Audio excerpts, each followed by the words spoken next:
பல போராட்டங்களை சந்தித்து சிறை கொடுமைகளை அனுபவித்து காவல்துறையால் தடியடிப்பட்டு ரத்தம் சிந்தி உயிர் தியாகம் செய்து வளர்த்த இயக்கம் பாட்டாளி மக்கள் கட்சி. ஐயா அவர்களின் அயராத உழைப்பினால் எங்களை போன்றவர்களெல்லாம் ஐயா அவர்களோடு இருந்த காரணத்தால் பாட்டாளி மக்கள் கட்சி ஒரு தனிப்பெரும் சக்தியாக, மருத்துவரையா அவர்கள் வலிமையான சக்தியாக தமிழ்நாட்டில் வழங்கினார். குறிப்பாக நான் சட்டமன்றத்தில் சொல்கிறது, வெளியில் சொல்கிறதெல்லாம் தமிழ்நாட்டில் 3வது பெரிய கட்சி பாட்டாளி மக்கள் கட்சி. அந்தளவுக்கு மத்திய அமைச்சர்கள், நாடாளுமன்ற உறுப்பினர்கள், சட்டமன்ற உறுப்பினர்கள் நிறைய பேர் இருந்தாங்க. அப்படி உருவாக்கின கட்சியை அன்புமணி இன்னைக்கு சதைச்சிட்டார். இன்னைக்கு ஐயாவை அவ்வளவு அவமானப்படுத்துறது கொஞ்சம் நஞ்சம் அவமானம் இல்லை. அன்புமணி அவர்கள் சிலரை வைத்து கொண்டு முகநூல்ல எவ்வளவுலாம் அவமானப்படுத்தணுமோ கேவலப்படுத்தணுமோ அவ்வளோ ஐயாவை அவமானப்படுத்துறது. குறிப்பாக அவர் கூட இருக்கிறவங்க சில பேர் இந்த கிழவனை சொல்கிறது கஷ்டமாக இருக்குது எனக்கு இந்த வார்த்தை சொல்கிறதுக்கு. இந்த கிழவனை தலையணை வச்சு அமைக்க கொள்ளுங்க, தலை மேலே கல்லை போட்டு கொள்ளுங்க. இப்போது 2-3 நாளாக ஒரு செய்தி வந்துகிட்டு இருக்குது, இந்த சிலிண்டரை பற்ற வச்சு இந்த கிழவனை கொள்ளுங்க. எவ்வளோ பெரிய அவமானம், யாரை கொல்ல சொல்கிறது? அதெல்லாம் பார்த்து சிரிக்கிறாரு. ஆனால் அந்த ஒரு வார்த்தையை மட்டும் தொடர்ந்து அவர் சொல்கிறாரு, அவருடைய மகள்களை விட்டு சொல்கிறாரு. என்ன சொல்கிறாருன்னா, என்னையும் எங்கள் அப்பாவையும் பிரித்தது ஜி.கே. மணி. நீங்கள் நினச்சி பாருங்கள், இந்த வார்த்தையை கேட்குறதுக்கு எனக்கு ரொம்ப வேதனையாக இருக்குது, கஷ்டப்பட்டதாக மனசு கஷ்டப்படுது. அவரையும் ஐயாவையும் பிரிக்க முடியுமா? எந்த சக்தியால் பிரிக்க முடியும்? ஐயா உங்கள் மகனை பார்க்காதீங்கன்னு சொல்கிறதுக்கு எனக்கு மனசு வருமா? வராது. அல்லது சொன்னால் தான் ஐயா கேட்பாரா? நீங்களே சொல்லுங்கள், கேட்பாரா? கேட்க மாட்டார். சரி, அன்புமணி ஐயாவை பார்க்குறதுக்கு வந்தால் நீங்கள் பார்க்கக்கூடாதுன்னு நாங்கள் சொல்ல முடியுமா? சொல்லி அவர் தடுக்க முடியுமா? அவர் வர்றவர் ஏன் வேண்டான்னு சொன்னாங்க? அவர் வந்து பார்க்கலாமே, ஐயா கூட சேர்ந்து செயல்படலாமே. இப்போது மருத்துவமனையில் திடீர்னு சேலம் பரப்புரைக்கு பிரச்சார கூட்டத்துக்கு வந்தார். திடீர்னு உடல்நல குறைவு. எல்லாம் நாங்களாம் ஆடி போயிட்டோம், அசந்து போயிட்டோம், கண்ணீர் வடித்தோம். மருத்துவமனையில் சேர்த்தோம். மருத்துவமனையில் சேர்த்து மருத்துவர்லாம் பரிசோதனை.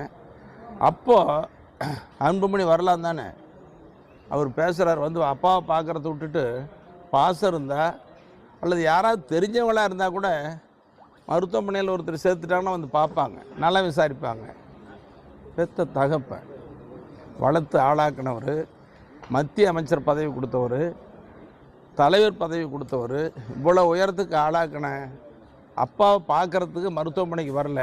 வெளியில் என்ன பேசுகிறாருன்னா, அவருக்கு ஏதாவது நடந்ததுன்னா தொலைச்சிருவேன், என்ன நடக்குன்னு தெரியாது பாருங்கள். என்ன பேசுகிறது இது? இதெல்லாம் ஒரு பேச்சா?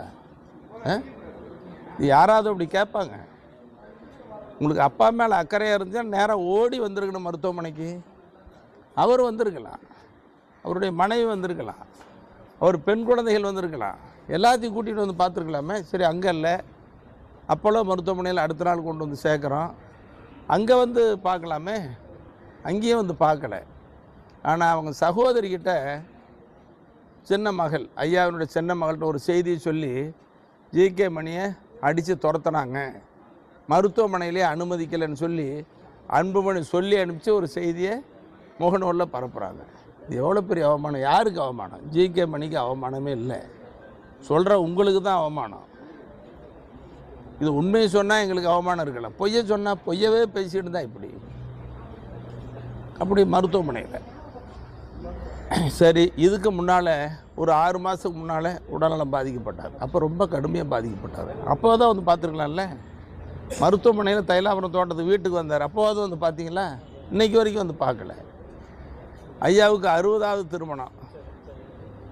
அப்போ ஐயாவுக்கு எவ்வளோ வருத்தம் இருந்தால் கூட, வேதனை இருந்தால் கூட சொல்கிறாரு. ஐயா கிட்ட தொலைபேசியில் ஒரு செய்தி, ஐயா நண்பர் உங்கள் மகன் குடும்பத்தோடு வரப்போகிறாராம் அப்படின்னு ஒரு செய்தி சொன்ன உடனே ஐயா அம்மா கிட்ட சொல்கிறாரு, இன்றைக்கி உங்கள் மகன் வர்றாரா பார்க்குறதுக்கு. உள்ளுக்குள்ளே எவ்வளோ சந்தோஷப்பட்டுருவோம். 60வது கல்யாணம் வரல. ஐயாவினுடைய பிறந்த நாள் அன்னைக்கு வரல, எந்த நிகழ்ச்சிக்கும் வரல. வராத ஒரு மகன் ஜிகே மணி கூட இருக்கிறான், ஐயா கூட இருக்கிறாங்கிறதுக்கு ஒரே காரணத்துக்காக என்னையும் எங்கள் அப்பாவையும் பிரிச்சிட்டாரு, எங்கள் குடும்பத்தை பிரிச்சிட்டாரு அப்படின்னு இவர் அன்புமணி சொல்கிறாரு. அன்புமணி மகள்கள் அவங்கள விட்டு எங்கள் தாத்தாவை பார்க்க விடாமல் ஜிகே மணி பிரிச்சிட்டாரு. ஏமா நானாக பிரித்தேன்? அவங்க குழந்தைகளை கூட பார்க்க விடலையா? என்ன பொய், என்ன அபத்தம்? இது நியாயமாக அடுக்குமா? யாராவது மக்கள் ஏற்றுக்குவாங்களா? இதை ஒட்டு மொத்தமாக ஜிகே மணி பிரிச்சுட்டான்னு சொல்கிறது, ஜிகே மணி துரோகம் பண்ணிட்டான்னு சொல்கிறது படித்தவங்க மத்தியில் வெளியில் இருக்கிறவங்க எல்லாத்துக்கும் புரியுது. அன்புமணி இவ்வளவு ஐயாவுக்கு துரோகம் பண்ணிட்டாருங்கிறது எல்லாருக்கும் தெரியுது. ஆனால் கிராமத்தில் இருக்க சாதாரண மக்களுக்கு, அடித்தட்ட மக்களுக்கு அந்த செய்தி புரியல. இந்த பெண்கள் போய் ஜிகே மணி எங்கள் அப்பாவையும் தாத்தாவையும் பிரிச்சிட்டாரு, எங்களை பார்க்க விடலன்னு சொன்ன உடனே அவங்க ஏதோ உண்மைதான் நினச்சிக்கிட்டு சில பேர் கண்ணீர் வடிக்கிற மாதிரி காட்சி. எவ்வளோ பெரிய நாடகம்! நாடகம் நீண்ட நாளைக்கு எடுபடாது. உங்களுக்கு அப்பா வேணும்னா, தாத்தா வேணும்னா நேராக வந்து பாருங்கள். நாங்கள்லாம் தடையாக இல்லை. எதுக்கு தடையாக இருக்கிறோம்? சரி, பாட்டாளி மக்கள் கட்சிக்கு தலைவர் வேணும்னு சொன்னார், ஐயாவும் சொன்னார், நானும் சொல்லி அவர் தலைவராகலான்னு தலைவராகிட்டோம். தலைவராகிட்டால் நீங்கள் இருந்து செயல்படுங்க. குறிப்பாக அன்புமணியினுடைய வளர்ச்சியில் இந்த ஜிகே மணி அவ்வளவு அக்கறை எடுத்துகிட்டு செயல்பட்டேன்.